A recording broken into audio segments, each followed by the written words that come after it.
As everybody knows, I do not like museums. Whenever I go on vacation and it's time to go to the museum, I'm like, I'll be in the hotel, I'm taking a nap. But you better believe if I'm going to go to any museum on this planet, it is going to be a Ouija board museum. Joining me right now, we have a very, very special guest. We have the owner of the Salem Witch Board Museum, John Kozik. Thank you for coming on the show today. Hey, nice. Thanks for having me. I appreciate it. Thank you so much. I mean, I got tons of questions. First of all, I was thinking about this one before the show. So the museum is called the Witchboard Museum, right? And yeah. I forgot to say this in the intro. Sorry, but you are also the co-founder of the Talking Board Historical Society. Are you not? I am. Yes, I forgot. Treasurer. Okay, cool. I forgot to bring that up, but this is to lead into my first question here that I was thinking about. So you got the Talking Board, the Ouija board, the Witch board, the Spirit board. There's many names that this board is called. Which one do you prefer? Which one do you like the best? I mean, Ouija is the brand. It's the biggest brand of talking board. So just like Kleenex to tissues, Ouija is the talking boards. But in all honesty, nobody knows a second brand of these boards. So Ouija is just an easier way to say I collect Ouija boards. Because if I told someone I collected spirit boards, they wouldn't know what I'm talking about. So Ouija is kind of almost the generic name at this point, but it is technically a brand of talking board. Got it. Okay. And when did these things start coming to fruition? And when did people start playing with this? Well, they're really during the Civil War is where people are playing around with different ways to talk to the dead. And so they're evolving during that time. It's really two separate spirit communication tools that are crossing paths during the Civil War. People using alphabet boards where they believed they could communicate with spirits who knocked responses back to them. So they would point to the alphabet on a board and wait for a knock from a spirit. And then the other device called an automatic writing planchette, which looks very similar to what you see with the Ouija board today, but it has a pencil at the front and wheels in the back. And that works by a medium channeling a spirit through themselves and then writing or drawing on a piece of paper, whatever came through. So that really is, evolving during, coming together in the mid 1800s. It's about 1870 where they've officially kind of started being used together. And then they're all homemade up until 1890. And that's when a manufacturer in Baltimore produces the first board, and he calls it just a witch board, just a generic name. It's a witch board. But a few months later, a woman named Helen Peters asked the board what it wanted to be called, and then it spelled back Ouija. And so she asked, what does it mean? The board spelled back good luck. So the board named itself, and that's how Ouija became the first mass-produced board. Wow, what a cool story. I didn't expect an answer like that. That's awesome. Wow. So let me ask you this. Before we get into the cool museum, what's your history with Ouija boards, and how did the Talking Board Historical Society come to be? Yeah, so I became fascinated with Ouija boards after I inherited my grandmother's board. She would use the board alone, and she could fly on it. She would yell out letters and numbers quicker than people could write it down. She passed away late 90s. I got her board, and I went online to learn more about it. And hers is a very classic looking Ouija, the couples in the corner using the board. And I thought all boards look like that. I had no idea that there was literally hundreds, if not thousands, of different manufacturers competing against Ouija. So that's what made me start collecting them. 6 years into collecting, I met a few other collectors, and we formed the Talking Board Historical Society. So it's a registered nonprofit who research, preserve, and celebrate the history of these boards. And we were just collectors that were hanging out and had met each other because we collected Ouija boards. But the president of the TBHS, Robert Murch, he had discovered that a guy named Elijah Bond is the person responsible for patenting the Ouija. And he had found out that he was buried in an unmarked grave down in Baltimore. And we just thought it was kind of sad that a guy that created this thing that we're all friends because of was not recognized in any way. So we just decided, well, let's raise some money and put a new headstone in for him. We did that. The headstone looks just like a Ouija board, just like the patent drawing. But after we did that, we realized, wow, we should just kind of keep going with that. And so a couple of years later, we actually incorporated and became a registered nonprofit there. And then, so we did that up until 5 years ago on my own. I opened the Salem Witchboard Museum, which was the world's only Ouija museum until about 5 months ago. I opened a second location in Baltimore. So I own the world's only two only Ouija museums. And yeah, so that's all I do for a living. I talk about Ouija boards all day, and it's definitely a big passion of mine. And you said you guys got together, all you and your friends, like in the 90s. How did you guys like meet and start becoming friends? Well, so in 1996 is when Murch went looking for where Elijah Bond was buried, Mm-hmm. but he didn't actually locate that he was, in the very first place he had looked 10 years earlier in 2006. And then that's when we started to raise the money put in. But basically, collecting Ouija boards at that time, there wasn't a lot of resources on the web. And so Murch had created a website called Ouija Witch, and our friend Gene had a website called Museum of Talking Boards. So I think a lot of us just kind of started reaching out to the people from the websites, and then eventually they started like a Google, like a group, like just an online group. And then eventually when Facebook came about, they started a collectors group, and that's where a lot of us kind of met. Now I had met my friend Calvin just from running ads on Craigslist looking for Ouija boards, and he was in Connecticut, and he became a founding member of the TBHS as well. But Calvin and I kind of found each other. He was the first collector I ever met, and about a few months later is when I met Murch, Rick, and a bunch of other collectors. And then that's just when a couple years later is when we decided to officially form the TBHS. Wow, that's really cool that everybody just kind of came together like that, And Yeah, it's a strange thing when you collect something that I didn't know anyone for 6 years that collected Ouija boards. And so it's a weird thing when you finally meet that first collector and like, wait a minute, you collect and you have a bunch of boards too. And, when we eventually met, Murch and Rick, it opened me up to about another 10 or 15 collectors. So I went from nothing to one to like a month later, all of a sudden, like 15 or 16 collectors who were all very obsessed like myself. It's kind of a cool feeling because it's strange, but a cool feeling. Definitely, yeah. It's like you're in a whole like a subculture, and you just guys can Definitely. just feed off each other. So when you started collecting, where do you now we have eBay and Etsy and all these websites that you could do. Where were you getting your Ouija boards at the time? At the time, mostly eBay. At that time, because it wasn't as competitive as it might be today, boards were fairly inexpensive, and so I kind of set my price limit at like $25, including shipping. Then when I bought all those boards, I went up to 30 and 50, 75. And then by the time I got to about $75 to $100, then I was already somewhere around 100 boards at that point. Wow. And now collecting, this many years later, you're not going to find really anything rare or unique less than $100. Right. Right. Those days are pretty much gone of finding like the really good deals. You got in at the ground level. You guys cornered the market at this point. You got all the good stuff. I did okay. My friends, who've been doing it even longer than me, really got great deals. And I do feel bad for a lot of collectors that come into it now because they don't realize that they're gonna come and spend a lot of money for a lot of boards that most people already have. Right. Are you guys most other collectors have? Are you guys trading boards at all, or is it just like whatever I buy, like that? This is mine. Or do you guys trade at all? No. Some of the things you're talking about are pretty rare. So, if there's only maybe 5 known or something like that, then if somebody has it, who has it, you might be able to trade to get towards it. Because for me, if I have a double of something rare, I don't want to sell it. I want to trade it for something I don't have. Right. So sometimes you got to make a sacrifice and be like, okay, here's something I like, but I like that more. So I will sacrifice this to get something else.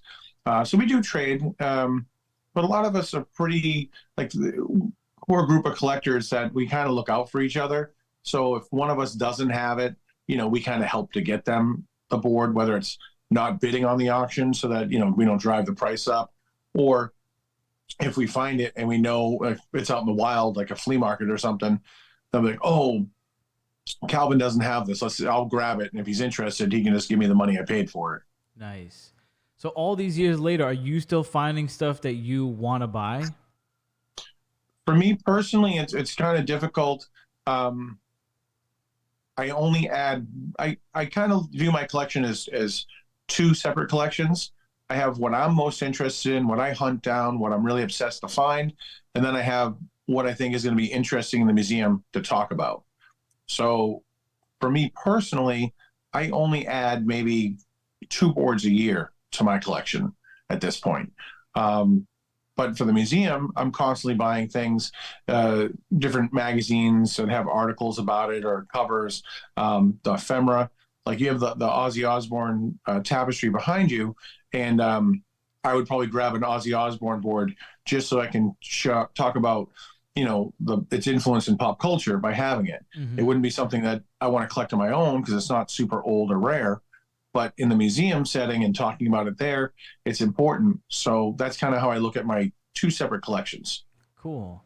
Well, I want to talk about your favorite Ouija boards. I would like to talk about, one of your favorites in your collection and one of your favorites in the museum. But before that, I want to talk about the genesis of the museum. Did this come about just because you had no more space for Ouija boards? Or how did the museum idea come about? And also, how do you even start a museum? I've never heard of anybody doing that.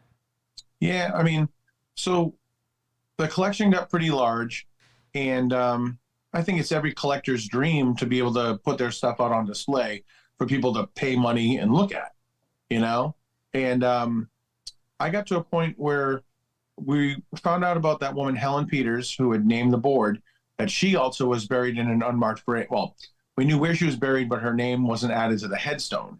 And so we were trying to raise money to put in a headstone for her. And I thought it was a good idea to do a lecture at the Satanic Temple in Salem and talk about the Ouija board. And they're really friendly when they first opened in Salem. And so I said, "Oh, let me curate a room where I do a gallery, and just pay me a little bit each week to you charge admission, but just give me a little bit of money for it." And so I ended up doing a lecture with Calvin, and then that display was pretty successful. At the end of the month, they asked to keep it up an additional month and then an additional month. So it stayed up for 3 months total. And that's when I really started to get the idea that it's not just me and my friends that are into this, that other people are interested in learning about the boards. So that was a spark. The other spark was I went to a place called the Mystic Museum, which is out in Burbank, California. And Eric and Kiko, who are the owners, over the years I had sold them boards, and their business kind of grew pretty big. And they eventually had at their oddity shop, they basically had a private museum in the back, and you could pay the cashier like $5 to go in this back room and see their personal collection. And when I did that, I went to this back room and I saw, a few boards that I had sold them over the years. And I was like, huh, I just paid money to go see a bunch of boards that I already have that I sold them the doubles. And I realized that to open a museum, I didn't need to have a business model that most people have, which is to open at the street level and have insurance and employees and all these different things. I thought if I could exist in the back of another business, I wouldn't have to leave my job that I've had for 20 years, that I could like kind of make it a self-guided tour, like the Satanic Temple. And so it just started to change ideas that it was possible. And, I didn't tell you, but I've been a musician for over 35 years, and I'm not a very talented musician, but what I bring to the table is certainly a personality, people that can work with different types of personalities to get things done.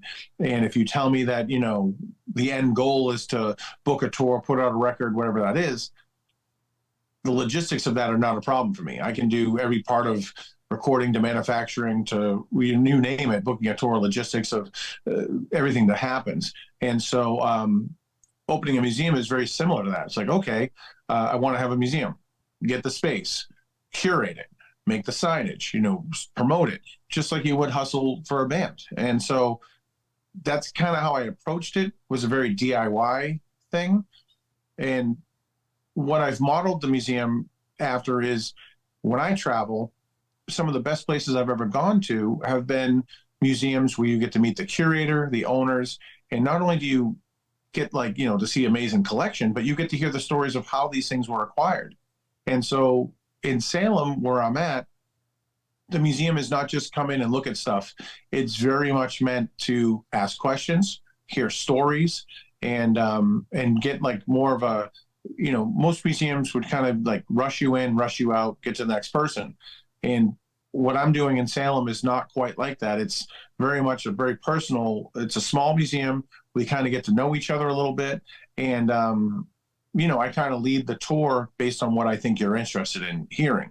If because you might not know anything about Ouija boards, and you might not care about spiritualism. But I mean, if you're interested in, I don't know, lawsuits, and you're like, hey, litigation with the Ouija board, I can talk about that. You want to talk about true crime, murders or suicides or 500 horror movies? Like, I can go in a lot of different directions with it. And so I try to really cater it towards what I think you're going to be most interested in hearing about. That sounds like a lot of fun. Wow. If people didn't want to go to the museum before, they definitely want to go now. That's like what a cool personal touch you're bringing to the museum. Was it an immediate success as soon as you opened up, where people were like, oh, I've never seen this before, I got to check this out? It was very successful. I mean, I make a living off of it. And over the years, maybe just over 2 years ago, I quit my job of 22 years. So I'm at the museum full time. Usually about 4th of July to Christmas, I don't take a day off. I'm usually there 7 days a week. I like it. I'm not saying it in a complaining way. I really enjoy being there, and it puts me in a happy place. If you come in, I think a lot of repeat visitors come in because they're checking on me to see if I'm still as enthusiastic about talking about the boards as I was 5 years ago. But yeah, it's very successful now. I'm very thankful for the guy who runs the shop in the front to have me be in that space, and all my friends, all the people that come to visit over and over again. People come to Salem, maybe not every year, but certainly every couple of years. You get the same visitors, and they'll come back every time. So I get a lot of repeat people. And I'm sure there's a benefit to going back, because you have so many boards and so many stories that every time you can get a whole different experience, as you were saying before.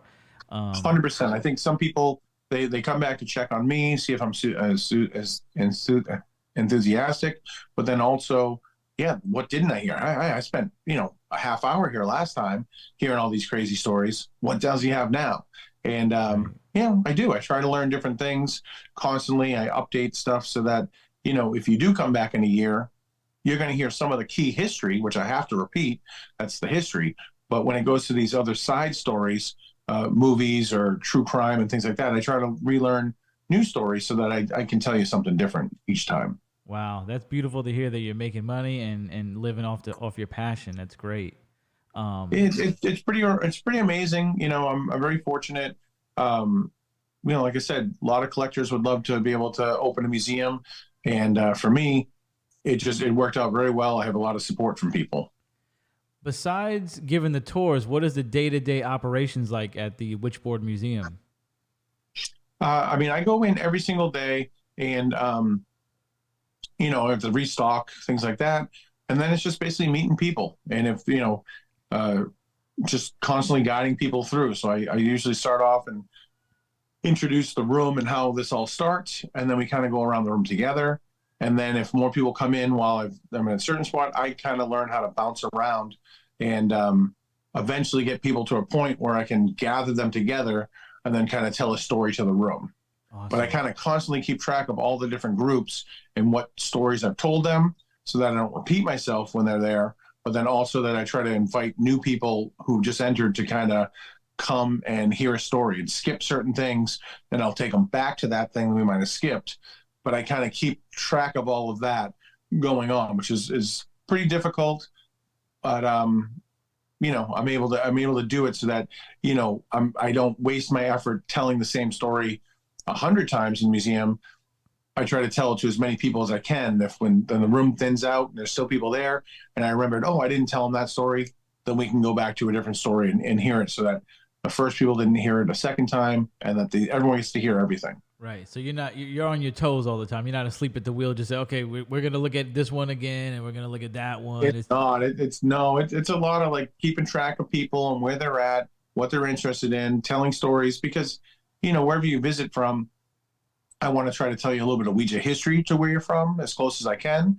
And So whether it's pointing out a board that was made, in your state or your city, or it's a true crime story or something like that. So I try to go around and constantly do that when people come in and make sure I show them something as close as I can from where they're from. Right. That's awesome. So tell me about your favorite board in the Witchboard Museum.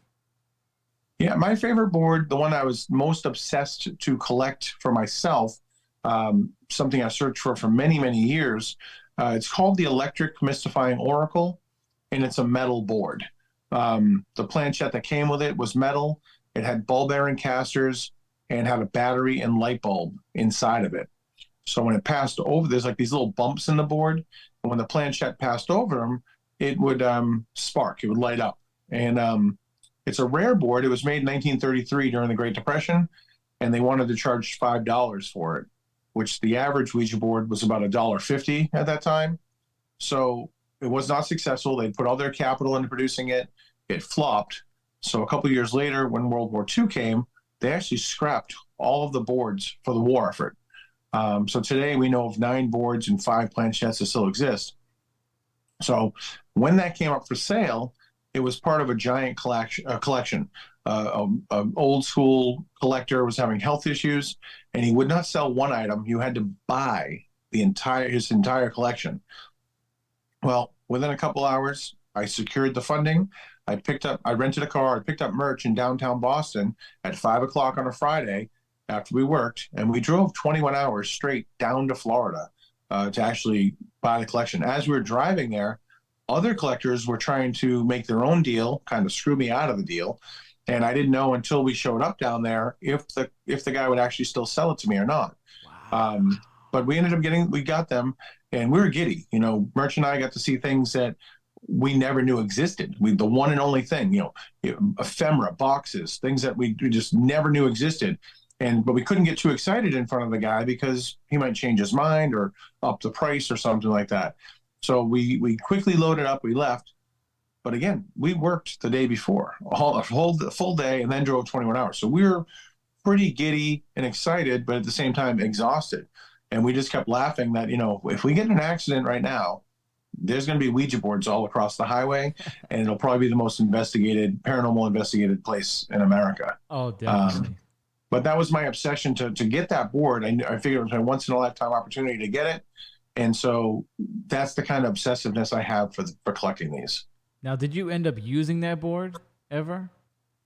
I haven't. No, the planchette didn't come with it originally. And that was something I hunted for a very long time. I only recently got it about a year and a half ago. And many people would come to the museum, hear me talk about the board, and always be like, oh, if I ever find it, I'll just give it to you. I'll donate it to you. And finally, a guy who I'm friends with had found it at an antique market down in like South Carolina, North Carolina area. And so he reached out and said, oh, I have it. Would you be interested in buying it? And I didn't hesitate. I threw a big number at him. I said, yep, I definitely want it. If you try to play me against another collector, you're going to find out that I'm the guy that wants it the most. And I'm not looking to take advantage of you. I'm not looking to get a deal. I want it. I'll pay for it. This is what I think it's worth. And that's funny because when that happened, within 2 minutes, I was in my car driving to the direction he was in. I didn't know where I was going. I mean, he was in upstate New York, like, south of Albany or something like that. And no lie, I knew I have 3 hours till I get to the border. So just start driving and he'll give me the address eventually and I'll be there. Wow. So that's literally within just a few minutes, I was in my car driving. Wow. Now, if you don't mind disclosing, what's the most you ever paid for a board? Well, I don't like to talk the money part of it because I think it's subjective to, it's worth what it's worth to you, and, but the obsessiveness of what I go to get these things, I would put that against any collector of any item. It sounds I don't care what you collect. If you tell me, I'll be like, oh yeah, when you found this, what did you do? And I will have a run for money in that department with how obsessed I am. Because again, I've been in Burbank, California within 48 hours of finding boards. Like I don't mess around. Okay. And I've helped merch get boards that we didn't even know existed. We only knew that the patent had been applied for, but not the board was physically made. And that I made the deal at 3 o'clock in the afternoon. I went to bed at 9 p.m. I woke up at 3 a.m. so I could drive there and be there for 8 a.m. to buy the boards, like 5 or 6 hours away in Pennsylvania for it and stuff. So yeah, when you collect these things, a lot of these things, it's hard to come up with a value for them because you're talking about things that have never sold on eBay before. Right. So you have to profile your friends to figure out, what they have in their collection, what they don't have in their collection, what the last thing they bought was, did they overpay for it? You basically profile your friends. And at the end of the day, if you did put it on eBay, it's a gamble because all it takes is two people to kind of go for it, Right. And just because something might have sold for $100 6 months ago, in those 6 months, two new collectors come in and they want it, it could go to $400 to $500, Wow. So it's really hard with some of the prices, on eBay, you can go back and look at some of the prices. The most expensive board ever sold there was right in the $6,000 area. Wow. Okay. Yeah. So with the obsession thing, with the electric board, would you say the best example of your obsession for Ouija boards, or was there a better example? No, that's a pretty good example because, driving 21 hours straight after working all day on Friday, that was probably, the furthest and most I had to put forward to buy the whole collection. Right. But I ended up selling most of the collection. I only kept, of 300 boards, I only kept probably somewhere around like 40 or so. No way, the guy had 300 boards. I had to buy a whole collection. Oh, he wouldn't sell one board. He had to buy the whole collection. So not only did I have to secure the money to get that, but then when you have those boards, this is a very niche thing to collect. Yeah. And I can't flood the market. I can't, one guy, his budget for buying boards might be, $2,000 a year, maybe, you know what I mean? So, you can't sell too many boards too quickly because the price will go down right away. Right. So, it took years to sell those boards off. It took a while so that I could get what I did, but what I did end up keeping to get it at a good price. Okay. So I didn't pay the full retail on those, but yeah, you can't flood the market. It's a very niche thing to collect. And I can tell you that, of people that would spend more than $1,000 on a board, I honestly don't know if there's 20 people in the world that would do that. And then if a second month, another board came up for $1,000, I don't think there's 10 people that would do, you know what I mean? So by the time you keep going month to month, I think the pool of people gets smaller and smaller. So, yeah, it's a very niche thing to collect. So would you say you pretty much know everybody involved in collecting Ouija boards? I might not. I haven't met them personally. We've probably interacted online, though. Wow. Every now and then there's people that are not online. There's old school collectors that have been doing this a lot longer than me that are not on social media, but we're aware of each other. We've met because our paths have crossed in some way from collecting them, or through other collectors and things like that. So I always get a kick out of collectors who try to think that they have the goal of the largest collection in their state. I'm like, do you know any other collectors in your state? Yeah. No. If you have five, you might already have largest. Yeah. There's plenty of people that collect that are not online, and unless you've been doing this for 20 plus years, you probably don't know them. Right. Did you ever have a nightmare or bad experience buying a Ouija board where it didn't pan out the way you wanted to, or something, it ended up not being what you thought it was, or anything like that? Well, what's funny is the way I became such good friends with Merch, meeting him through collecting Ouija boards, but years ago, before I met him, being on eBay, there was a board that I tried to buy, and I bid on it. And back then, it was extremely competitive, very cutthroat. And for instance, auctions that might have ended in the middle of the night, the following morning, people would look up these completed listings, see something that sold, write to the seller and say, "Hey, I'll give you $50 more." And so the seller would cancel the person because they hadn't shipped it yet because it happened in the middle of the night. And so it was very cutthroat. And it was kind of anonymous when you did stuff like that because you didn't really know who you were screwing over.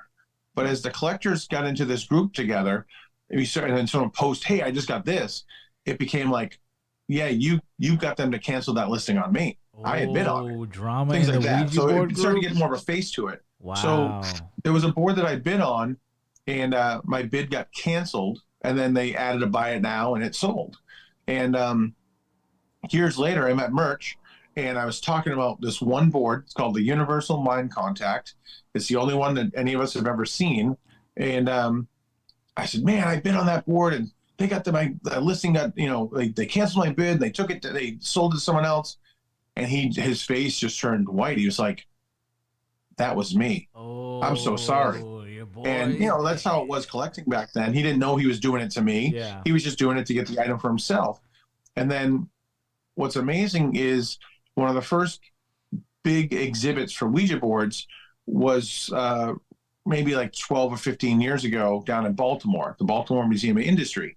And Merch was doing a lecture, and he was doing this gigantic display down there. So I drove down to Baltimore to go. But a couple days before, he was like, hey, there's some Ouija sheet music that was made in the 1920s that they never recorded the songs. They put them on sheet music, but they never were recorded. And I said, oh, I could get them recorded. And being a musician and knowing other musicians, literally 2 days before the lecture, I was able to get these 2 songs that had never been heard before, only recorded. I mean, only put on sheet music. And I brought them. And so I'm at the lecture, and out of nowhere, he comes up and says, hey, here's this. This is how popular Ouija was in the 1920s. There was a dozen songs written about it. And he flashes a picture of me, and he's like, and this guy got them recorded. You are hearing the first recording of these songs ever. And he played it at the lecture. And at the end of the lecture, he handed me that Universal Mind Contact board. Wow. And he said, hey, I didn't know you at the time, and I'm sorry I did that. You bid on it. You wanted it here. And he gave it to me. And it just makes it a very special board for me, because that's my friendship with him. Him and I do those kind of things for each other constantly now. But at the time, that was a really big deal. A collector who has something that nobody else has just hands it. No money, nothing in exchange, just a gesture of friendship and good. Like, here, you wanted this, you deserve it. And that is really, that's my friendship with Merch, is that we do these things for each other because it makes the other person happy, or they've been obsessed about it longer, or whatever it is. But I don't think of it, stuff is stuff. And, the friendships and relationships you get to do because of the Ouija board, it to me is the most special thing about collecting. You know what I mean? Like, I'm not going to own every Ouija. I'm going to try to own every Ouija, but I probably won't. And so to me, it's like, if my friends can get it and they can have something unique, cool. I can go visit it, and I'm okay with that. I know where it is if I want to get something to trade. But if I don't, it's awesome that they have something I don't have. And that's what makes their collection special. So it's stuff at the end of the day, Right. And making the memories is really an important part. Like, you'll always be able to look back on, I went and I spent 21 hours on the road with my best buddy, and we had to pick up 300 boards. I mean, yeah, a lot of people that collect can relate to that. Like, it's a huge part of it is the experience. If you were just doing it by yourself, it's not as fun as if you can share it with other people. Not at all. Not as fun. And the friendships and those experiences. I had the good fortune of being at a paranormal convention in Michigan about a month ago. And Rick, who is the vice president of the TBHS, and Calvin, who's also in the TBHS, we went out there together. And we had to lecture, but we didn't really plan what we were going to lecture about, kind of thing. We wanted to have a little bit of history, but I thought it would be more fun if people got to know us and our obsessions and why we're obsessed with it, because we're from 3 different backgrounds. They don't collect for the same reason I collect and stuff, or they didn't get into it the same way. And so we did that. We kind of just riffed and just talked about ourselves a little bit, talked about some history. And when we're done, that's what people were like, wow, that's awesome. You guys are friends because you do this and you're all obsessed about it, and you all just kind of support each other. And it was a really nice time with my friends talking about Ouija boards and doing that stuff. But, it's all because we met from collecting these things. But that was a really great experience. Well, speaking of rare Ouija boards, can you please tell me all you can about Ouijazilla? What was that? So I mentioned my friend Rick. He's the vice president of the Talking Board Historical Society. And couple years ago, he wanted to make the world's largest Ouija board. So he contacted Guinness Book of World Records, talked to them about the logistics of what would have to be done to do these things. The previous record holder is a roof of a hotel in Pennsylvania. And so talking with Guinness, he was trying to figure out how to do it, figured out that Guinness is a whole scam. I mean, it's all about paying them money. People don't realize, but like, they don't just do it for free. It's a lot of money. And they came back to us 3 different times, everywhere from we had to pay them $800 just to get a phone call within 48 hours back. What? If you don't go into a queue and you submit that you want to do this and you want to talk to someone there to figure out how the logistics of how you break the record, just to talk to someone on the phone before the 5 weeks, to get a call within 48 hours, you have to pay $800 for that phone call. It's like dealing with a lawyer. You're working on time? Yeah, we knew we were gonna. He had been working on it, which I'll tell you about in a second. But we'd been working on it, but we knew we had to get Guinness involved, and so we paid the $800. We had the phone call with them. They came back and they said, okay, well, if you want somebody to come there in person and kind of like measure it and be official with like the jacket and stuff, it'll be like $12,000. And we're like, what? So we figured out he talked to them and they said, hey, if you make your board a little bigger, you could sell ad space around the edge of it.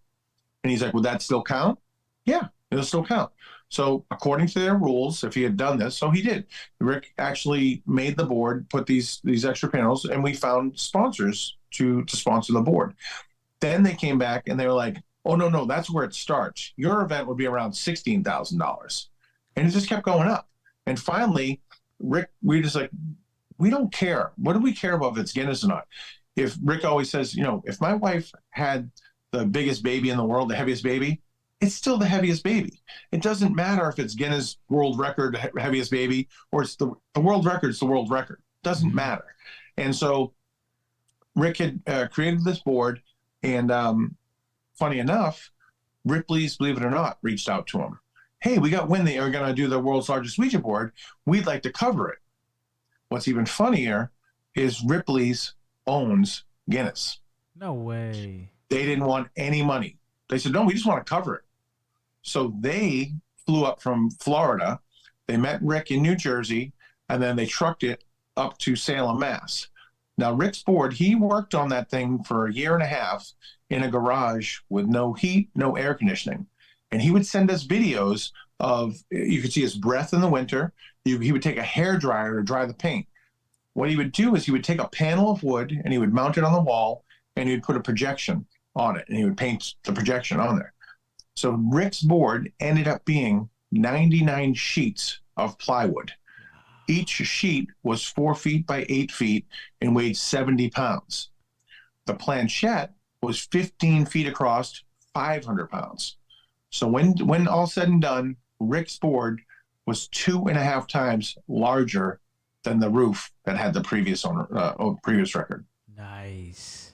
But so Ripley's acknowledges it as the world's largest, and Ripley's owns Guinness. So Guinness, they will not acknowledge it, but we have a certificate from Ripley's that says it is the world's largest. Right. You got one from the big That's the boss. behind the scenes stuff where you don't understand. Guinness is a scam, constantly asking for money. Wow, you just and they went up at least 3 times on us. And because we're a registered nonprofit, I as a treasurer, I can't spend that kind of money. That's obscene. Yeah, it's obscene. But at least buying, doing advertising and people paying for that was fine. It paid for itself. But he brought it up to Salem. We took a couple days to put it together. At one point, we had a nor'easter, like a torrential downpour, and we didn't finish it until about an hour before the unveiling. We had no time to cover it to do an unveiling. It was just like, oh, we're done. I had to get, when you're talking about 99 sheets of plywood, we made a frame underneath it. And when you start putting the frame together, it doesn't take long for it's a little out of whack. It's not square. So we were taking sledgehammers, banging it on there. And I had to beg two of my very good close friends who work in construction, to call in sick to come and work with us to build this thing. And if they hadn't come, I mean, we'd probably still be building it. It was that bad. But we Wow. had their help. And, but yeah, broke the world record. That was back in 2019. And it was up for about 30 hours total. That's all the city would allow it up for because the Salem Common gets used for the carnival. And when the Halloween parade ends, it ends there and stuff. But just to have it up for about 30 hours was about $16,000 because Whoa. we had police detail and we had insurance so that we wouldn't get sued, but we had to pay police overnight to sit on the board so that no one could come and throw paint on it or something like that. So it was pretty expensive to have it up even for a short time. It got packed up and trucked back to Jersey. So it's in New Jersey now in storage. So hopefully again, we'll be able to take it out somewhere.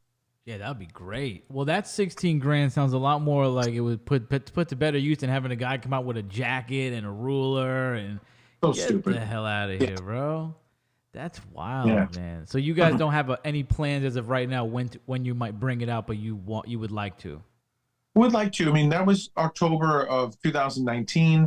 A couple months later, well, I should note that like when we did it, the Salem Common that we unveiled it in was not quite a homeowners association, but the neighbors around the common have a lot of say as to what goes on there. And so I had to actually pitch it through the mayor's office to even get it to happen. And they were like, if anything happens, any damage to the grass or anything like that, you're gonna be liable. So you gotta have insurance and you gotta repair the grass, like just stupid shit.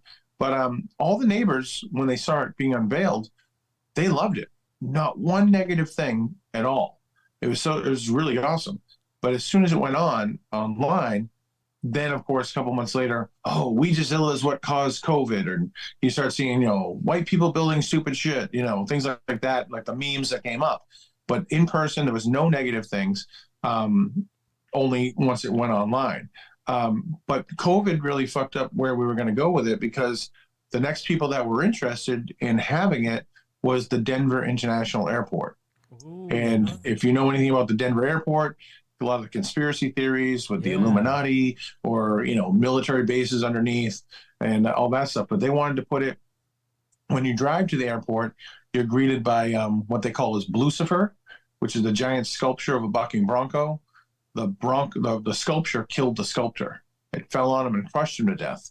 And so they talked about putting Ouijazilla next to Blucifer or on the tarmac of the runway. So when you flew overhead, you could look down and see it. Oh, that'd But be COVID put sick. all their stuff on hold because they were in the middle of building museum cases and like display cases between terminals, just an art installation. So as you walk through the airport, you could see different exhibits, and that got put on hold after COVID. So right now, it just sits in storage, and hopefully, it'll come out and make it to Denver or somewhere else. I hope so, and I'm there to see it because that sounds great. I wish you guys would have made a documentary about making it and putting it out because that seems like a fun experience and very wild. So And many Rick ups had and when downs. we were at Michigan Paracon last month. Rick was telling some behind the scenes stories. He had to label each panel so he knew which one he was working on, what was done, and so he was in a small garage, so he had to keep like kind of moving them to get to the next panel, the paint and all that stuff. And at one point, each one was 70 pounds, like I said, but they're leaning against the wall. Yeah, So I mean, 25 panels on each wall, 70 pounds each. I mean, you think it'd almost like take down the building. yeah. But at one point he was moving them and he got pinned behind a handful of these boards. And he was like literally crushed. His wife had to come and try to start moving these 70-pound panels off of him. And he was pinned against the wall with them. So, almost like Lucifer killing the sculptor. Rick was almost killed by Oh my Ouijazilla. God, you almost had a repeat right there. Oh, Yeah. that would have been terrible. That would have been some lore though. That would have been some very suspicious, spooky stories. Wow, that's insane, man. Did you guys get to use it out there? Was anybody sliding on the planchette like a skateboard, or did you guys No, get I to mean summon the anything? planchette was big. It had ball. It had he put casters underneath it, so it moved. And even though it was 500 pounds, one person could move it on their own. So Okay. we had people using it. We had a wedding proposal on the Wow. board. We had a wedding party. Take pictures on it. And so people, if you look up Ouijazilla on Instagram, you'll see a really cool aerial shot where people on the board look like ants. I mean, it's Wow. it's that big. Wow. And remind But me how big it was again? it was 99 sheets of plywood. Wow. Yeah, so it was big. And yeah, the drone footage of it is pretty awesome because it looks fake. When you look, you're like, no, that's real. That's people on top of it. It's like a little tiny speck on this board. That is so cool, dude. Wow. Now, did you have any creepy experiences with Ouija boards as you've been, collecting them? Do you play with them? Like, do you have any experiences with them? No, I don't really, to be honest with you. And I always hate for people to think it's because I'm nervous or afraid. I'm obsessed with these things. I love them. I believe they work and they just work differently for everybody. But because, you influence the board, I'm very nervous about the board not working at all for me. So I don't use it. But, so just because nothing happens for me in the museum, I see all sorts of shit constantly, Really? every day. People come in and put their head back. They feel so much pressure on their head, their chest, they can't put their head down. People Really? leave the museum to get sick or the pressure on their chest. People get sick in the museum. I mean, people pass out. So I see the reactions that people have to Ouija boards regularly. I mean, we're on Wednesday. Last Monday, a husband and wife came in, and within a few minutes, the husband whispered to the wife, and he left. And I was like, "Is he okay?" She's like, "I don't know. He just said he had to leave." He came back in a few minutes later, and he's like, "I got sick." I was like, "Oh, okay, whatever." And then a while later, I was talking about donated boards and why they were donated to the museum and what the experiences the people had prior were. And they talked about the pressure. And the girl was laughing. She's like, "I don't feel anything at all." And then a few minutes later, she's like, "Oh, I'm starting to feel pressure in my chest," which is something a lot of people claim being in the room. And then she was like, "Oh, I'm starting to feel sick." And I was like, as funny as it is, people getting sick in the museum, I don't want to clean it up. So I was like, "Go outside." She's like, "No, no, I'll be okay." She was there for like 20 minutes more. They both left. And the next day, the guy came back on Tuesday. He's like, "I don't know how to tell you this. I'm a skeptic. I don't believe in any of this stuff. I got sick. When we left, my wife went outside, projectile vomited, and her wrists and her ankles locked up. She could not move them. She had to lean against the side of the building for 40 minutes before she do that." He's like, and I was like, "Well, did you eat something before you came here?" He's like, "No, we hadn't eaten since like 7 a.m. We were not like food poisoned, nothing like that." And so that's just the most recent thing, but it's pretty regular that something happens somewhere. Really? That's Yeah. insane, dude. I guess I didn't think about that because I figured the Ouija board, it's you have to use it for things to be happening to it. So I really didn't look at it like a haunted artifact where something could be attached to it. But I guess a lot of things could, depending on what it was used for and who used it and what they did with it. Now, do you believe? I mean, there's a couple of lines of thinking you can use with Ouija board. Some people think it doesn't work at all. Some people believe it could be just a way to commune with multiple different spirits, and I think some people believe it is just a tool to communicate with demonic entities, where demonic entities may appear as other spirits, as malevolent spirits, but they're really not. Where do you land on that? I mean, I believe they work. I look at the board um, the same way you do a car or a gun. It's the intent you want to put behind it. And if you want to do something stupid with a car, I think something stupid will happen. But I think the board itself is just a tool to have a communication, and it's not the entity, person, or whatever you're speaking with it. Now, that's my belief, but there's plenty of people that believe the opposite of that, and they would say it is a tool. I mean, I'm sorry, you can open a doorway, and I believe if you believe that, I believe you. You know what I mean? Like I don't discredit if someone has it. I mean, for people to walk in a museum and to feel sick or feel heaviness on them or pressure and stuff, I see it. I believe them. They're not making that up. I think they give it a power. Personally, I don't think the board has a power. I think it's just a tool. But people are nervous to be in a room full of Ouija boards. People are drawn to certain boards where they feel something the strongest with them. And I see that happen pretty regularly. Wow. Wow. Do you sell any Ouija boards, or you're only up for showing them off in the museum? No, I actually have probably one of the largest collections of boards for sale. I'm obsessed with them and I collect them. But if I find doubles, I get them. I upgrade my boards to better condition ones. So right now, I probably have about 50 vintage antique boards for sale. And then I also keep newer stuff. So recently, an Exorcist board just came out, and a Salem edition Ouija board just came out. And so I kind of keep those boards in stock. I have, maybe about 6 or 7 low end, starting around $30. And then when you get to the antique vintage stuff, I have stuff for, over $1,000 for that stuff. But it's probably the only, if you went to 100 flea markets, you'd probably be lucky to find one board there. And so to come to a museum where you have access to dozens of boards for sale, it's a very unique, special thing. And I don't mail order the antique stuff. You have to get it. You got to come to the museum and have that experience of being in the museum, and then having the opportunity to possibly buy something rare and pretty unique. So I pride myself on the fact that, like, anyone selling boards, I probably have way more for sale. Nice. Is there a way that you can buy them online or view your collection online that you're willing to sell? I mean, on Instagram, I will post some things in the stories. If I get so much stock that I'm like, okay, normally I wouldn't do mail order until, like December, when it's much slower in Salem, because obviously December, January, it's very much different in Salem than it is, September, October. But no matter how much I stock up on them, by Halloween, I'm usually out. I mean, I sell so many boards. People come to, some people don't come to the museum. They just came to Salem.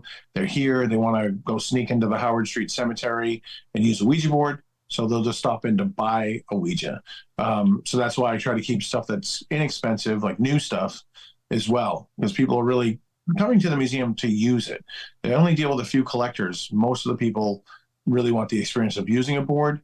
So a lot of the antique vintage ones, the original planchettes get lost or separated. So I created a museum planchette that I match up with it. So all my vintage boards come with a planchette, not the original in most cases, but it comes with a replacement, so that if you do want to use it, you can. But yeah, it's a very unique situation. You'd be lucky to find anything like that anywhere else. Nice. So another incentive to go to the museum. Maybe you want to buy one. That's awesome. What else do you collect? I know you're in your Halloween room right now. What other things are you interested in collecting?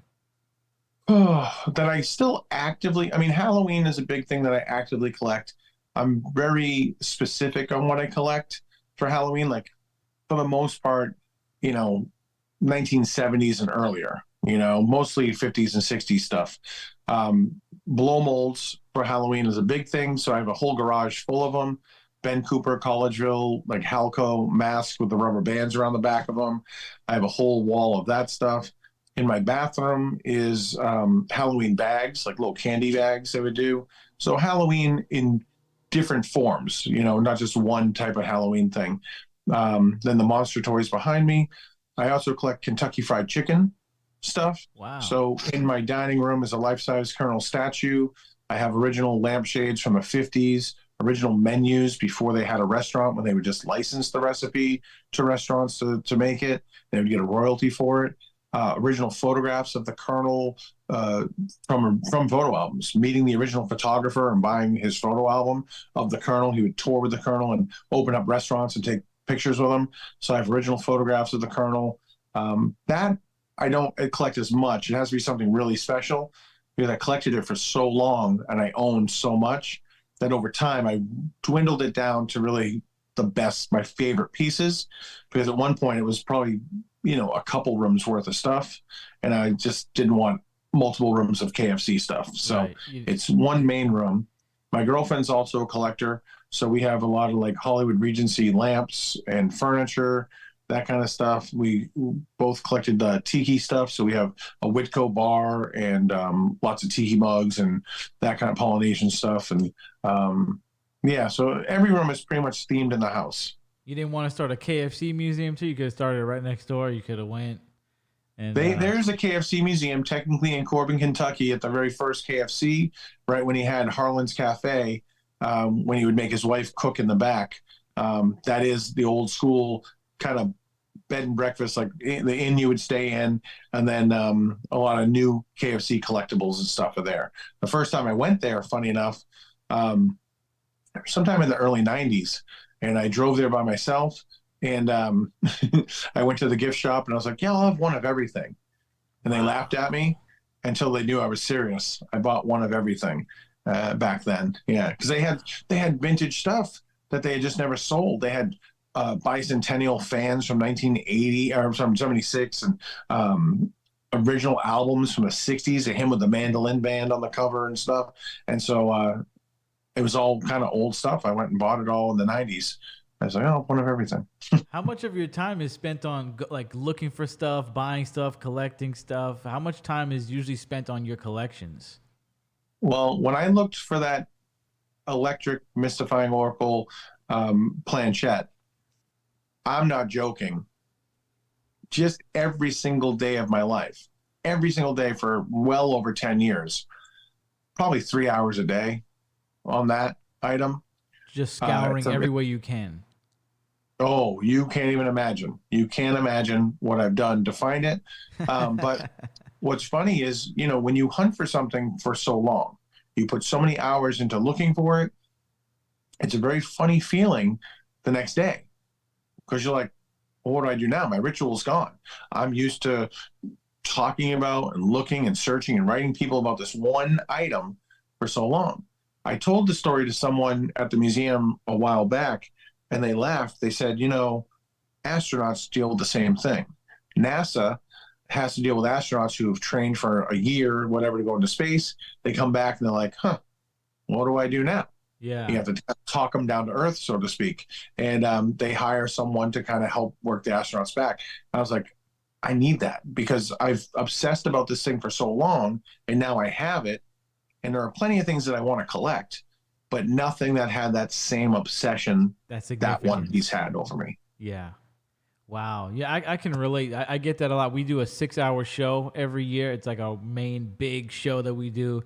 And I'm working on that for at least 2 months. And whenever it's done, I'm relieved. But then I'm like, what now? Like, that was so much fun. We put so much effort into it. Like, it was all this stress. And then I'm kind of like, oh, this is kind of lame now. Like, I have to wait a year for that energy to build up. Sure. Like, yeah, I feel you. I feel you in that respect, That totally. Is there one piece that you're still really hunting for right now?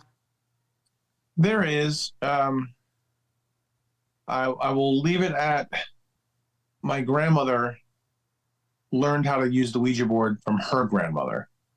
So I'm looking for the board that my grandmother learned to use the Ouija board on. Wow. And I think it's going to have some historical significance to it.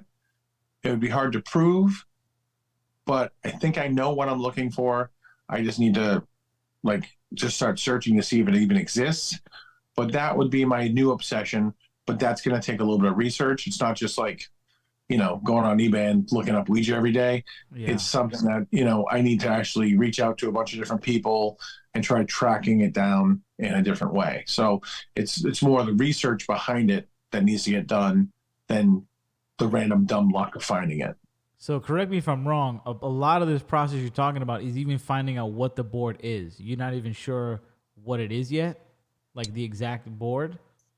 No, it's a mystery in the sense I suspect I know what it looks like. I suspect I know who made it. Okay. But there's no pictures of it, and I'd have to get it from a reputable source connected to the story to know if it's even remotely true or real. And you think because you just have all this knowledge of the dates and the timelines and different boards. So you're kind of narrowing it down to go, at this time, these boards are out. It had to be one of these. Basically, yep, absolutely. Well, good luck in finding it. Thank you. That's gonna be quite the hunt. It's a little bit more involved and it has a lot more research than the average what you're looking for, but it'll be worth it if I can get it and say, hey, I feel confident that this is probably what my grandmother used. That's pretty awesome. Well, that's your next big quest. That's the next one that you'll have to, when you Yes. come back from space, you'll really be like, what now? Like, I've done it all. I found my great grandma's Ouija board. That's sick. So please plug the museum, your music, your IG, whatever you got to plug, please plug away. Sure. I think if you're able to visit Salem, Mass, you want to come visit me at 127 Essex Street, the main strip in Salem. If you're in Baltimore, I have a museum above an oddity shop called Bazaar, which is in the Hamden neighborhood on Chestnut. And if you can't make it to a physical location, Instagram or Facebook, Salem Witchboard Museum, Witchboard Museum Baltimore. If you Google Ouija Museum, it'll probably come up to the museum. But Instagram is the one I'm most actively doing stuff on. But if you're able to make a trip to Salem, that's where I'm at most days. And if you're able to come in, you'll get to hear some stories and get a pretty unique experience that you're probably not going to get at many museums. That's right. And hopefully you don't blow chunks. And if you do, just keep it away from the Ouija boards. Go outside. Yeah. All right. Peace and love. See you next time.